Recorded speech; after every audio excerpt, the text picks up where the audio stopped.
Iran যুদ্ধের আড়ালে আসল খেলোয়াড় কারা? এই প্রশ্নের উত্তর খুঁজতে মরিয়া ইসরায়েল থেকে শুরু করে বিশ্বমোড়ল যুক্তরাষ্ট্র। যদিও উত্তর তাদেরও জানা, তবে যুক্তরাষ্ট্রকে এমনভাবে জালে ফেলেছে ইরান যেখান থেকে চাইলেও বের হওয়া সহজ নয়। এ অবস্থায় প্রশ্ন উঠছে, যে যুদ্ধ ইরানের সে যুদ্ধ কি চীন রাশিয়ারও? কারণ ইরান ইস্যুতে চীন রাশিয়ার কৌশলের কাছে একেবারে কোণঠাসা হয়ে পড়েছে যুক্তরাষ্ট্র। বিভিন্ন সংবাদ মাধ্যমের খবরে ঘুরে ফিরে আসছে একটাই প্রশ্ন, আর তা হলো ইরানের যুদ্ধ কি শুধুই ইরানের যুদ্ধ, নাকি যে যুদ্ধ বন্ধুর সেই যুদ্ধ মিত্র দেশেরও? যদিও সেই প্রশ্নের উত্তর খুঁজতে গেলে আমাদের জানতে হবে এই যুদ্ধের বাস্তবতা। আর এই যুদ্ধের বাস্তবতা হলো আধুনিক যুদ্ধ শুধু অস্ত্র দিয়ে হয় না, হয় জোট, অর্থনীতি, নিষেধাজ্ঞা আর কৌশল দিয়ে। আর ঠিক এই জায়গাতেই আসে চীন ও রাশিয়ার নাম। কিছু সূত্র ও বিশ্লেষকদের মতে যুদ্ধ পরিস্থিতি ও আঞ্চলিক উত্তেজনার ভেতর দিয়ে ইরানের কূটনৈতিক ও সামরিক সক্ষমতা ধরে রাখতে গুরুত্বপূর্ণ পরোক্ষ সহায়তা পাচ্ছে তেহরান। যদিও এসব দাবি স্বাধীনভাবে যাচাই করা কঠিন, তবু আন্তর্জাতিক রাজনীতির সমীকরণ বলছে মধ্যপ্রাচ্যের যে কোনো বড় সংঘাত এখন বৈশ্বিক শক্তিগুলোর স্বার্থের সঙ্গেও গভীরভাবে জড়িত। ফলে প্রশ্ন উঠছে, ইরানের ইস্যু কি আসলে চীন রাশিয়ার কৌশলগত প্রতিরোধের অংশ?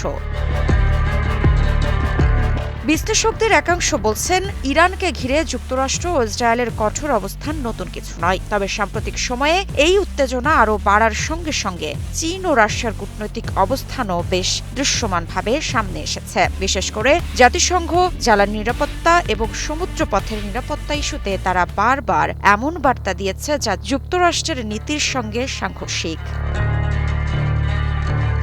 বিভিন্ন আন্তর্জাতিক গণমাধ্যমের খবরে জানা যায়, যুদ্ধে একদিকে চীন ইরানকে দিচ্ছে মিসাইল তৈরির গুরুত্বপূর্ণ রসদ, আর অন্যদিকে রাশিয়া দিচ্ছে নির্ভুল তথ্য। যদিও বাস্তবে এর সঠিক প্রমাণ দৃশ্যমান নয়।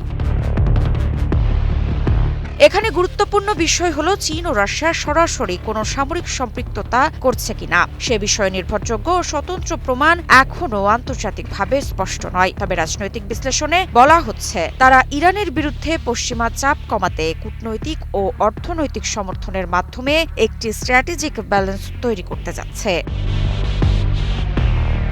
মধ্যপ্রাচ্যে ইরানের ভৌগোলিক অবস্থান, বিশেষ করে হরমুজ প্রণালীর মতো গুরুত্বপূর্ণ জ্বালানি রুটের ওপর তাদের আধিপত্য এই সংঘাতে ইরানকে রেখেছে সুবিধাজনক অবস্থানে। এই কারণে যে কোনো উত্তেজনা শুধু আঞ্চলিক নয়, বৈশ্বিক জ্বালানি বাজারেও সরাসরি প্রভাব ফেলে।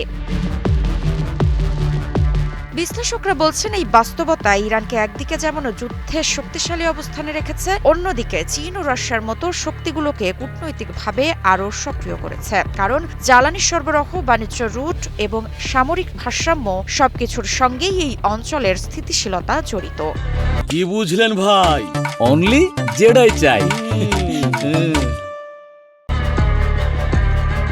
তাহলে কি এটি সত্যিই এই যুদ্ধ শুধু ইরানের যুদ্ধ নয়, বরং বড় শক্তিগুলোর লড়াই? অনেক আন্তর্জাতিক সম্পর্ক বিশ্লেষক এই ঘটনাকে সরল যুদ্ধ হিসেবে না দেখে এক ধরনের প্রক্সি জিওপলিটিক্যাল কনফ্লিক্ট হিসেবে ব্যবহার করেন। অর্থাৎ এখানে সরাসরি মুখোমুখি লড়াই না হলেও প্রতিটি পক্ষ নিজেদের কৌশলগত স্বার্থ রক্ষায় ভিন্ন ভিন্ন মাধ্যমে সক্রিয়।